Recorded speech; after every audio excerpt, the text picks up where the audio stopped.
மறுபடியும் சொல்றேன், கட்சி நிதின்ற பேர்ல அடிச்ச கொள்ளைய ஒண்ணு ஒண்ணா கவர்மெண்டோட கஜானாக்குள்ளேயே கொண்டு சேர்த்துக்கிட்டே இருக்கிறாங்க.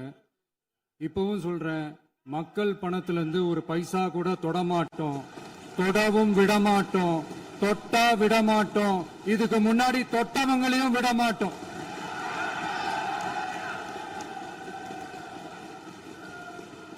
ஒவ்வொரு ஊழலா வெளியில வரும் போலயே ஒவ்வொரு வேஷமா கலைஞ்சிரும் போலவே இங்க இருக்கிற நிறைய பேரு நடுங்கி போய் இதுல நம்ம மேல அவதூறு வேற. இப்ப புதுசா ஒரு வெப்பன் ஒண்ணு கொண்டு வந்திருக்காங்க. அது என்ன தெரியுமா? அவங்க தயவால தான் நம்ம ஆட்சி நடக்குதான். மக்கள் தயவால இந்த ஆட்சி நடந்துகிட்டு இருக்கு. மனசாட்சி உள்ள சக்திகளோட ஆதரவால இந்த ஆட்சி நடந்துகிட்டு இருக்கு. நாங்க தான் அனுப்பி வச்சோம் அப்படின்றாங்களே. அனுப்பி வச்சவங்களுக்கு மினிஸ்ட்ரியில இடம் கொடுத்தா ஏன் கதறீங்க? ஏன் இவ்வளவு கோவம்? ஏன் இவ்வளவு கதறல்? இதுல இன்னொரு முக்கியமான விஷயம், மார்க்சிஸ்ட் கம்யூனிஸ்ட் கட்சி நமக்கு ஆதரவு கொடுத்தது சுயேட்சையா எடுத்த முடிவுன்னு சொல்றாங்க. அதே மாதிரி இந்திய கம்யூனிஸ்ட் கட்சி நமக்கு ஆதரவு கொடுத்தது சுயேட்சையா எடுத்த முடிவுன்னு சொல்றாங்க. இதுல எங்க இருந்து நாங்க தான் அனுப்பி வச்சோம்னா புரியலையே. மக்களுக்கு நல்லா புரியும், எல்லாத்தையும் தெளிவா பார்த்துக்கிட்டு இருக்கிறாங்க.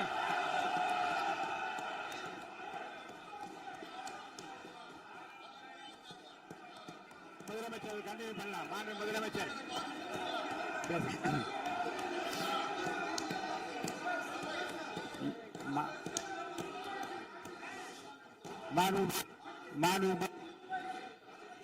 முதலமைச்சர் கண்டினியூ பண்ணலாம். நீ கண்டினியூ பண்ணலாம்.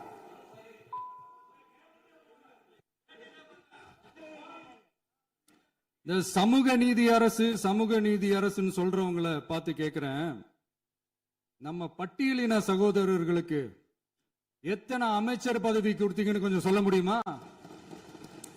ஆனா நம்மளுடைய அரசுல 8 அமைச்சர் பதவிகள் யாருக்கு?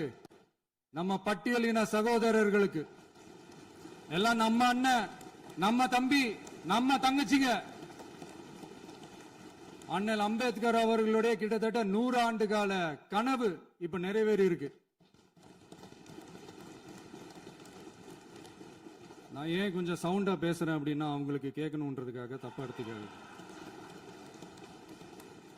அதே மாதிரி பெண்களோட பாதுகாவலர் நாங்க தான் அப்படின்னு சொல்லிக்கிறவங்களை கேட்கிறேன், எத்தனை பெண்களுக்கு அமைச்சர் பதவியில இடம் கொடுத்தீங்க கொஞ்சம் சொல்ல முடியுமா? எங்க அரசுல 4 சகோதரிகளுக்கு அமைச்சர் பதவி கொடுத்திருக்கிறோம்.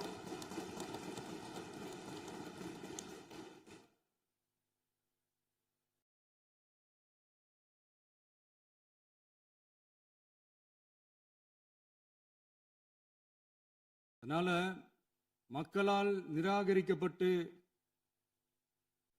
மக்களால் அகற்றப்பட்டவங்களுக்கு ஒண்ணு சொல்லிக்கிறோம், தப்பே செய்ய மாட்டோம், ஊழலே செய்ய மாட்டோம், நேர்மையா தான் இருப்போம், நியாயமா தான் இருப்போம் அப்படின்னு சொல்றவங்களால மட்டும்தான் கூட்டணி ஆட்சி அமைக்க முன்வரும். ஆட்சியிலையும் பங்கு, அதிகாரத்திலையும் பங்கு கொடுக்க முன்வரும். ஊழல்லையே ஊறி போனவங்களால இந்த கூட்டணி ஆட்சியோ, ஆட்சியிலையும் பங்கு, அதிகாரத்திலையும் பங்கு கொடுக்க முன்வராது. மெஜாரிட்டி இருந்தாலும் தரமாட்டாங்க, மெஜாரிட்டி இல்லைனாலும் தரமாட்டாங்க. கேட்டா ரெடிமேடா ஒரு பதில் ஒண்ணு வச்சிருப்பாங்க, கூட்டணி ஆட்சியை மக்கள் விரும்ப மாட்டாங்கன்னு. அதே மக்கள் தான் இப்ப அவங்கள பார்த்து சிரிக்கிறாங்க. நான்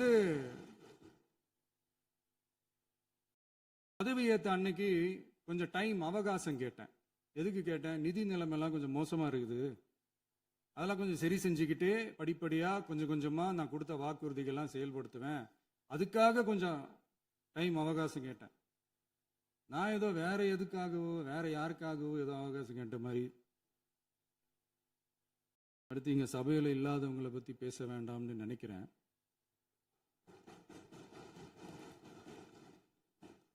இங்க நம்மளை பத்தி அவதூறு பரப்புறதோட மட்டும் இல்லாம இப்ப நம்ம மக்கள் மேலேயும் அவதூறு பரப்ப ஆரம்பிச்சுட்டாங்க. மக்கள் நமக்கு ஓட்டு போட்டது தப்பா, குடும்பம் குடும்பமா நமக்கு ஆதரிச்சது தப்பான். இது இப்ப இல்ல, நான் சொல்றது எம்ஜிஆர் அவர்கள் காலத்திலிருந்தே. அப்பவே அவர் ஜெயிச்சப்போ அதே மக்களை தப்பு தப்பா பேசுறது. மக்கள் என்ன பண்ணிட்டாங்க, எம்ஜிஆர் என்ன பண்ணிட்டாரு, எம்ஜிஆர் என்ன இது பண்ணிட்டாரு. 50 வருஷமா ஒரே டெக்னிக்கா.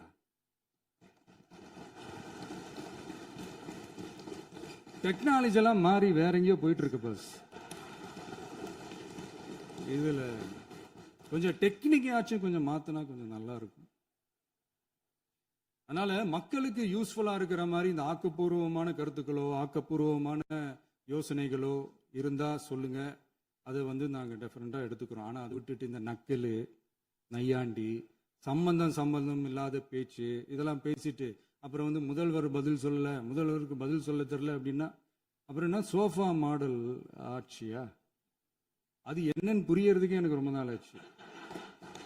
இந்த sofa set, table chair, teapoy, furniture பிசினஸ்லாம் வேற எங்க வெளியில போய் பண்ண சொல்லுங்க. அப்படி அந்த பிசினஸ் தான் பண்ணணும்னா நிறைய பிசினஸ் பண்ற மாதிரி வெளியில போய் பண்ண சொல்லுங்க, இங்க சட்டசபைக்குள்ள வேணாம். அதனால ஆக்கப்பூர்வமான கருத்துக்கள் இருந்தா சொல்லுங்க. டெஃபினட்டா அது சரியா இருந்தா நாங்க ஏத்துக்கிறோம். எனக்கு ஒரு குட்டி கதை ஒண்ணு ஞாபகம் வருது, சொல்லாமா? ஒரு ஊர்ல ஒரு பெரியவர் வெயில் ரொம்ப ஜாஸ்தியா இருக்குன்னு சொல்லிட்டு கண்ணுக்கு மேல கை வச்சுக்கிட்டு இப்படி சுத்தி முத்தி தேடிக்கிட்டு இருந்தாராம். அப்ப கூட இருந்த ஒரு சின்ன பையன் என்ன தேடுறீங்க அப்படின்னு கேட்டானா. அதுக்கு அந்த பெரியவர் சொன்னாரா, அது ஒண்ணு இல்ல தம்பி, உங்க அப்பா இங்கதான் இருப்பாருன்னு சொன்னாங்க, அதான் தேடிக்கிட்டு இருக்கேன். எங்க உங்க அப்பாவையா காணோம்?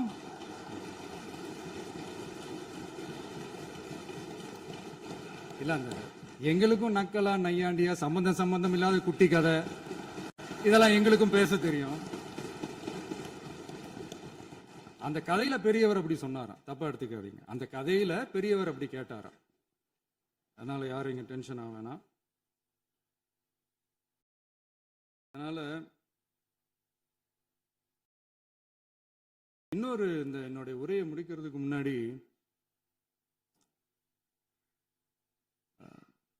போயிட்டாங்க, பேசலாமா? நிறைய உங்க கருத்துக்களை நீங்க முழுமையாக மன நிறைவோடு பேசலாம். டிவியில் பார்ப்போம். சரி, அதான் 5 நிமிஷம் பேசுனதுக்கே கொளத்தூரி இந்த ஆட்டம் ஆயிடுச்சு. பேசுனா அப்புறம் என்ன பண்றது? கடைசியா நான் இந்த உரையை முடிக்கிறதுக்கு முன்னாடி ஒரு முக்கியமான ஒரு விஷயம் பத்தி சொல்லணும். ஆளுநர் உரை அன்னைக்கு இந்த தமிழ் தாய் வாழ்த்துக்கு அப்புறம் தேசிய கீதம் பாடினது தப்பு, தேசிய கீதம் 2 முறை பாடினது தப்பு. அப்படி ஒரு நிகழ்வு இதுக்கு முன்னாடி இந்த சட்டசபையில நடந்ததே கிடையாது. அந்த மரபையே மாத்திட்டீங்க. இப்படி ஒரு பெரிய ஒரு போர் மாதிரி எதிர்கட்சியை சார்ந்தவங்க எல்லாம் சொன்னாங்க இல்லையா? அந்த மாநில உரிமை போராளிகளை, அந்த மரபு காக்கிற உரிமை போராளிகளை ஒரே ஒரு கேள்விதான் கேட்கணும். 2021 ஆகஸ்ட் 2 ஞாபகம் இருக்கா? Centenary celebration of Tamil Nadu legislature. அந்த ஃபங்க்ஷன்ல நம்ம முன்னாள் முதலமைச்சர் கருணாநிதி அவர்களோட கலைஞர் அவர்களுடைய கலைஞர் அவர்களுடைய புகைப்படத்தை மாண்புமிகு குடியரசுத் தலைவர் திறந்து வைக்கிற ஒரு ஃபங்க்ஷன். அந்த ஃபங்க்ஷன்ல national anthem followed by Tamil Thai Vazhthu அப்படின்னு அறிவிச்சது ஞாபகம் இருக்கா? அதாவது தேசிய கீதத்துக்கு அப்புறமா 2வது முறையா, நோட் திஸ் பாயிண்ட் மாண்புமிகு பேரவைத் தலைவர் அவர்களே, பிளீஸ் நோட் திஸ் பாயிண்ட். தேசிய கீதத்துக்கு அப்புறம் 2வது முறையாக தமிழ் தாய் வாழ்த்து பாடப்படும் அப்படின்னு சொன்னது ஞாபகம் இருக்கா? அதுவும் முத்தமிழ் அறிஞர் அப்படின்னு சொல்ற நம்ம கலைஞர் அவர்களுடைய அந்த புகைப்படம் வெளியிட்டு விழாவில் அவர் இருந்த இதே சபையில தமிழ 2வது இடத்துக்கு தள்ளினது யாருன்னு ஞாபகம் இருக்கா? அது மட்டும் இல்ல, அந்த தேசிய கீதத்தை நாட்டுப்பண் நேஷனல் ஆந்தம்னு சொல்லி அதே ஃபங்க்ஷன்ல கடைசியா ஃபங்க்ஷன் முடியும் போது செகண்ட் டைம் தேசிய கீதம் பாடினதும் ஞாபகம் இருக்கா? இதே அவையில் தான் அது அவை குறிப்பிலும் இருக்கிறது. இதே அவையில் தான் நடைபெற்றது. இந்த தக்க நேரத்தில் இந்த ஆதாரங்களை அளித்த மாண்பு முதல்வர்களுக்கு நன்றியை தெரிவித்துக் கொள்கிறேன். டவுட் இருந்தா இந்த புக்கை பார்த்து தெரிஞ்சுக்கலாம். அதனால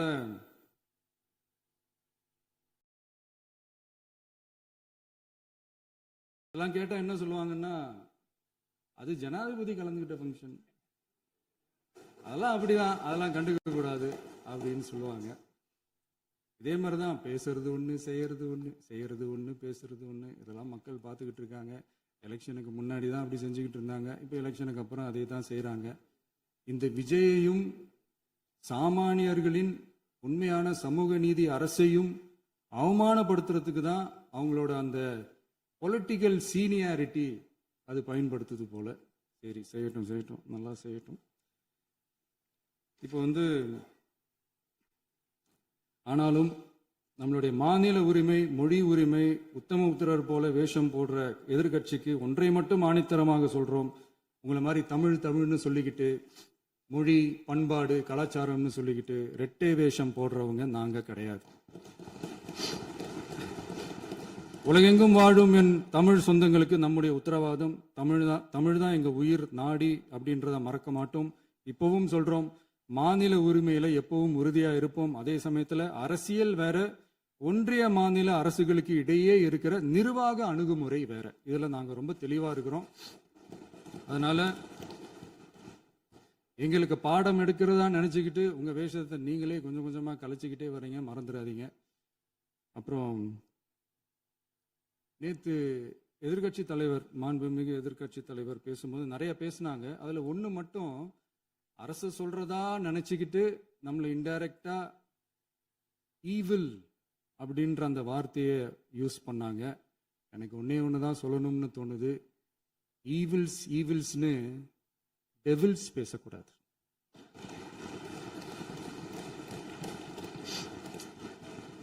அவங்க இருந்திருந்தா ஒரு ஆக்ஷன் பண்ணணும்னு எனக்கு தோணுச்சு. எல்லாரும் போயிட்டாங்க. பர்மிஷன் பண்ணலாமா? இப்பவும் பண்ணலாம், ஒன்றும் தப்பு இல்லை.